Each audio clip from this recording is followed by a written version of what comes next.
Everyone thinks you're fine, but you're not. You know that person who always shows up smiling, the one who laughs the loudest, asks how you're doing before you even finish saying hello, and somehow looks like they've got everything together? Yeah, that person. And maybe, if you're honest, that person is you. You post the highlight reel, you say, "I'm good," automatically, without even thinking. You keep it together at work, at dinner, at that family thing you didn't even want to go to. You say the right things, you react the right way, and then you get home, you close the door, and everything just drops. You sit there, quiet, a little empty, like you've been acting all day and the performance just ended. Sound familiar?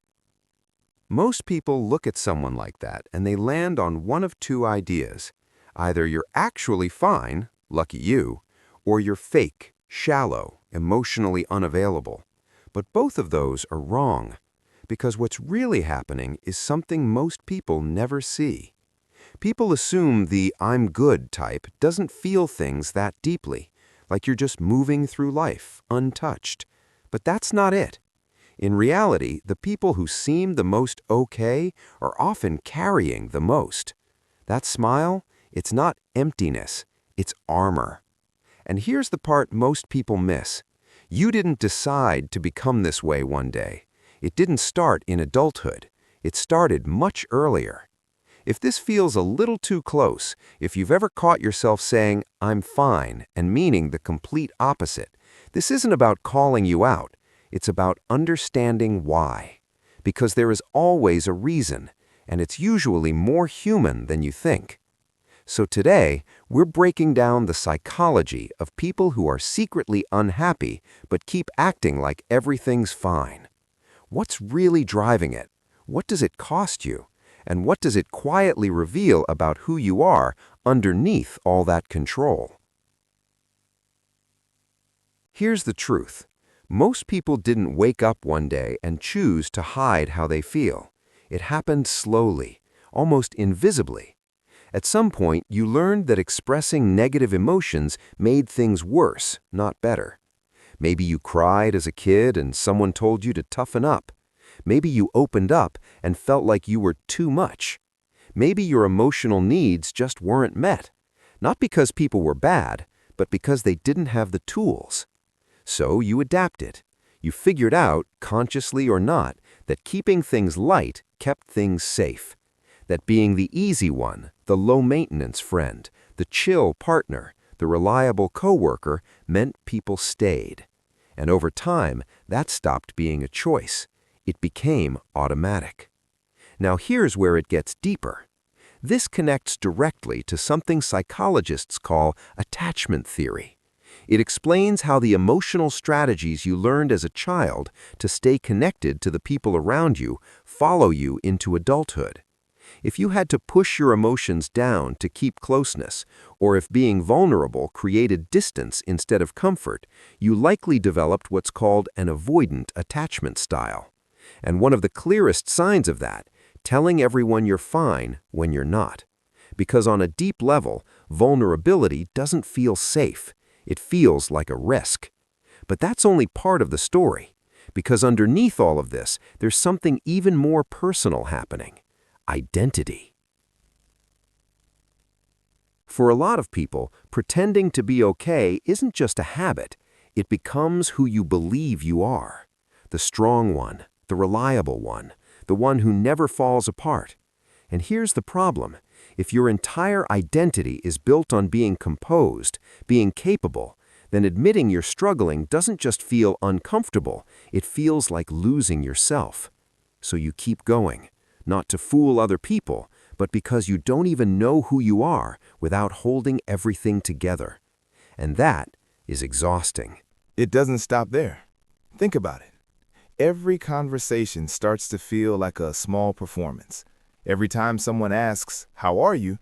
there's a quiet calculation happening in your head. What do I say? How do I sound?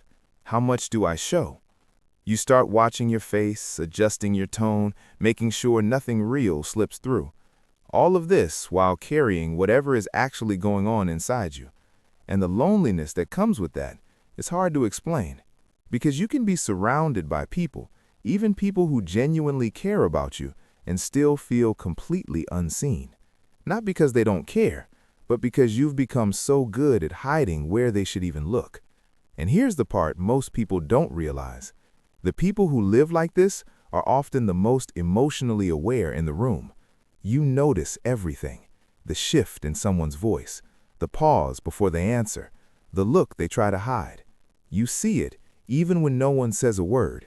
You're the one who checks in, who listens without judgment, who holds space for everyone else. And it feels natural, because you spent years paying attention to everything happening inside you. That's not nothing. That's real. It just gets buried under the habit of never turning that same care back toward yourself. And the world around you, it makes this worse. Let's be honest. We live in a culture that rewards people for looking like they have everything together. Everyone looks fine. That's the problem. Social media shows people building something, going somewhere, becoming something better. Hustle culture tells you to push through, not slow down. Even in everyday conversations, I'm great, just busy, loving it. That's the expected answer. No one is really waiting for the truth. So if you've already learned to hide how you feel, the world gives you a reason to keep doing it, every single day. Picture this. It's a Thursday night. Not a bad day, not a good one either, just normal. You're sitting on the couch, phone in your hand, with something playing in the background. You answered messages the right way, used the right emojis, laughed when you were supposed to. Everyone thinks you're fine. But there's this quiet, heavy feeling sitting in your chest. You feel it, but you don't even know what it is, and you don't really want to find out. So you scroll a little more, start another episode, keep your mind busy, until eventually you fall asleep, hoping tomorrow feels different. That moment, right there, that's what this is about. And here's the part most people avoid. Sometimes, I'm fine isn't just a habit, it's a warning sign. Long-term emotional suppression is closely linked to depression, anxiety, and burnout. And high-functioning depression, that's the dangerous one, because it doesn't look like anything is wrong. You can go to work, maintain your relationships, show up for everything you need to, and still feel like you're slowly sinking. If this is hitting on that level, don't ignore it. So here's the question that actually matters. When you say, I'm fine, is it because you really are? Or is it because somewhere along the way, you stopped believing anyone could handle the real answer? Sit with that for a second. You're not broken for this. You're not weak. And you're not fake. You learned a way to cope that made sense based on what you went through. That deserves understanding, not judgment, especially from yourself. People like this are usually deeply thoughtful, almost hyper-aware of other people's emotions, quietly sensitive in ways they don't often show. They're the ones holding everything together, the steady one, the reliable one, the one everyone leans on. They just don't let anyone do the same for themselves. Psychologists call this emotional masking, experiencing something internally while deliberately hiding it on the outside. And over time, it comes with a cost. It affects your mental health, your relationships, and eventually, even your body. So let me ask you this. Do you recognize yourself in this, or are you thinking about someone else? You don't have to say anything. Just be honest with yourself. And if you want to understand why people think the way they do, feel what they feel, and act the way they act, stay here, because this is exactly what we break down. And in the next video, we're going to talk about a personality type that looks confident on the surface, but is actually running from something most people never see. That one is going to hit.